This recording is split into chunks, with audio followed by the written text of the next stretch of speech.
চুবুৰীয়া ৰাজ্যৰ কেঁচা চাহপাতে ভাবুকি আনিছে অসমৰ ক্ষুদ্ৰ চাহ খেতিয়কলৈ। বিশ্ব বজাৰত অসমৰ চাহৰ মান হ্ৰাস কৰাৰ অভিযোগক লৈ সৰব সদৌ অসম ক্ষুদ্ৰ চাহ খেতিয়ক। অসমত চাহ উৎপাদনত 52% অৱদান আগবঢ়োৱা ক্ষুদ্ৰ চাহ খেতিয়কৰ বাবে বৰ্তমান হেঙাৰ হৈ পৰিছে অৰুণাচল আৰু নাগালেণ্ড আদিৰ উৎপাদিত কেঁচা চাহপাত। ৰাজ্যত উৎপাদিত কেঁচা চাহপাত অসমত উভৈনদী হৈ পৰাত অসমৰ বটলিফ ফেক্টৰীসমূহে দুৰ্ভাগ্যজনকভাৱে অসমৰ কেঁচা চাহপাতৰ মূল্য হ্ৰাস কৰাৰ সুবিধা গ্ৰহণ কৰিছে। এই অভিযোগ সদৌ অসম ক্ষুদ্ৰ চাহ খেতিয়ক সন্থাৰ।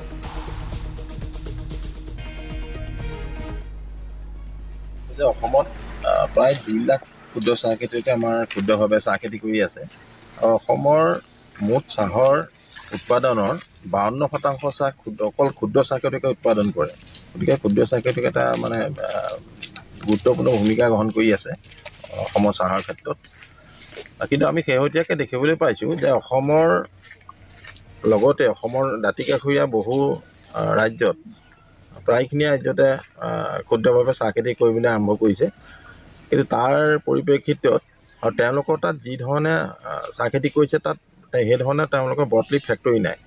সেইকাৰণে বিশেষকৈ অৰুণাচল আৰু নাগালেণ্ডৰ পাত কেঁচা পাত আহি অসমত ব্যাপক হাৰত সোমাবলৈ লৈছে। বিশেষকৈ আমাৰ তিনিচুকীয়া জিলাত অৰুণাচলৰ ব্যাপক হাৰত পাত সোমায়।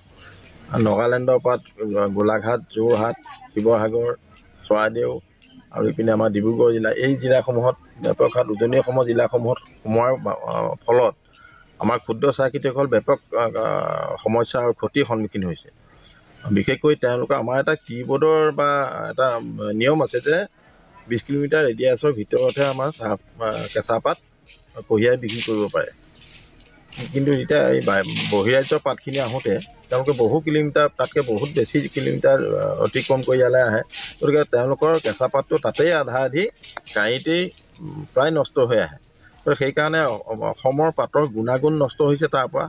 আৰু এটা কথা হৈছে তাত তেওঁলোকৰ PPC code, plant protection code, এইবিলাক সঠিকভাৱে মেইনটেইন নহয়। যিহেতুকে তাত টিউবৰ্ডৰ কাৰ্যালয় নাই বা তেওঁলোকৰ এৱাৰনেছ কম চাহ খেতিৰ ক্ষেত্ৰত। গতিকে সেইকাৰণে সেই ঔষধযুক্ত চাহ ইয়াত কেঁচা পাত সোমোৱাৰ ফলত অসমৰ তেওঁলোকৰ বদনামটো হৈছে অসমৰ। গতিকে সেইকাৰণে আমাৰ খেতিয়কসকলে তাৰ পৰা ক্ষতিৰ সন্মুখীন হৈছে। তেওঁলোকৰ পৰা আহি পাত যেতিয়া ইয়াত সোমায় তেতিয়া আমাৰ ইয়াত পাতৰ উভৈনদী হৈ পৰে। উভৈনদী হ'লে বটলিফ ফেক্টৰীবিলাকে পাতৰ দাম হ্ৰাস কৰিবলৈ সুবিধা পায়। সেইকাৰণে আমি দামৰ ক্ষেত্ৰতো ক্ষতিগ্ৰস্ত হৈছোঁ আৰু আমাৰ গুণগত মানৰ ক্ষেত্ৰতো ক্ষতিগ্ৰস্ত হৈছোঁ।